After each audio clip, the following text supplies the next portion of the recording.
It's time for another episode of Raising Courageous Leaders by Mr. Bunke Shipalana. That's my dad.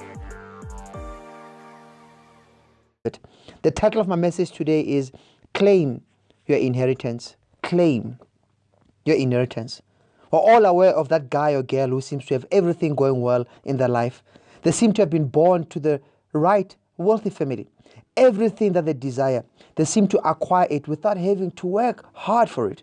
I'm sure that you're wondering, why is your life so tough? Why were you not born into a wealthy family? Why does victory seem to evade you?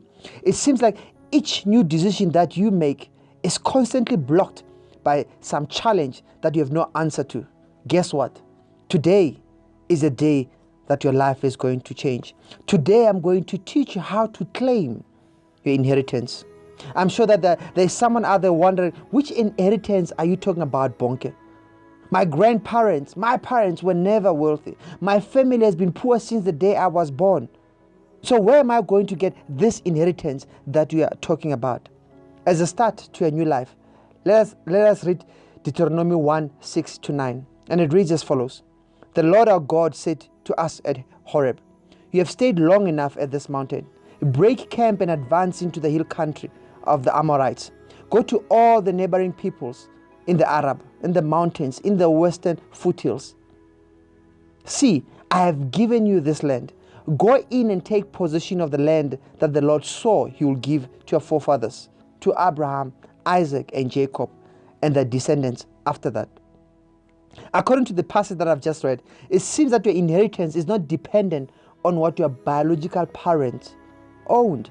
The verse clearly states that, see, I have given you this land. Go in and take possession of the land that the Lord swore to Abraham, Isaac, and Jacob, and to their descendants after them. I'm not sure about you, but I, as Bonke, know that I'm a descendant of Abraham. And that part is where I know that everything God said in that verse also applies to me. Today I'm going to teach you how to claim your inheritance. I'm going to teach you how to break camp and advance up the hill of success. Point 1, position. The biggest challenge for us is to re-understand the core meaning of certain words that we use on a daily basis. The minute we mention the word repent, as we mentioned in the first hour of the show, people automatically associate the word with the spiritual world or what we define as Christianity.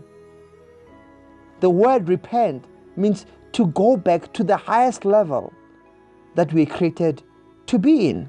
Today, I will encourage you to repent, to go back to the original highest or original mindset that you were born with. Go back to that phase where you believed in love, where everything that you desired was possible, where you believed that your father and mother could do anything for you. Unless you can connect to the original you that God created in you, you will never ever be able to access your original inheritance. Today, decide to reposition yourself to an environment where God can speak free to you. Reposition yourself to an environment where you can be like Adam and name everything that is in front of you. Reposition yourself to an environment where you can multiply things. You can dominate things the same way that Adam did in the Garden of Eden. Number 2, price. There are so many people who believe in what I call priceless dreams. They believe that because they deserve, they do not have to work hard for their desires. The main key in understanding how much valuable your inheritance is relies on you understanding how much you have to pay for it. Do not be scared. When I talk about paying, I'm not referring to monetary value, but I'm talking about time. What do you spend most of your time on? If we're to look at your seconds in the world the same way we look at your money, will you say that you're investing your time on valuable assets, or are you spending it on expensive items that quickly depreciate? By understanding how you spend your time, you'll be indirectly understanding your worth. Author M. Scott Peck emphasized the point when he said that until you value yourself, you won't value your time. Until you value your time, you will not do anything with it. Bottom line is that Time is the price that you pay for an inheritance. The reason why most of us are nowhere close to our inheritance is due to the fact that we're investing our times on the wrong activities. Today, look at your life and make sure that your time is spent on chasing after your inheritance. Last point, promotion. The word promote is mostly associated with a person being upgraded from one position to a higher position, regardless if the two positions are in the same company or not. In short, there are three types of promotion. Firstly, there's in-industry promotion, core industry promotion, and prosperity promotion. In your journey to claiming your inheritance, there will come a point where you see a gap between who you are currently and what you are required to claim. That is a point where there seems to be a big gap between your present circumstances and your anticipated future. That is a point where your mind and action seems to be going the opposite direction to where God said one day you'll actually inherit that particular land.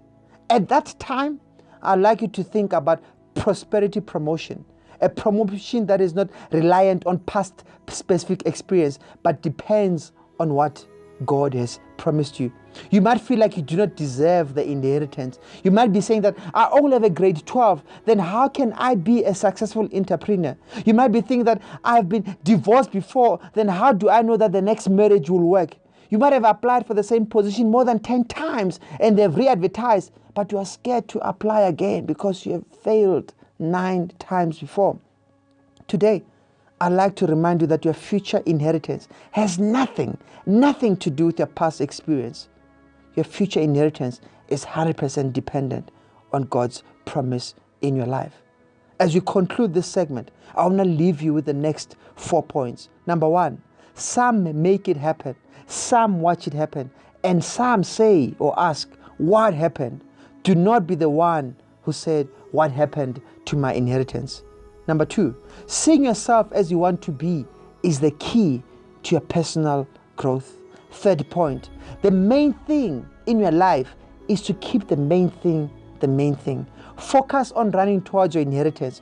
All your actions should be directed towards your inheritance. Last point, we'll find only what we look for, nothing more and nothing less. Do you know your inheritance? Do you know what God has promised you?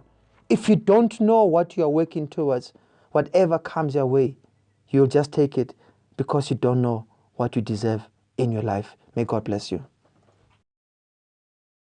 Stop waiting for someone to rescue you. You must have patience and engage in consistent action. Find the inspiration within yourself. Patience To rise above and be your own hero. Join Bonke Shibalana on The Power Within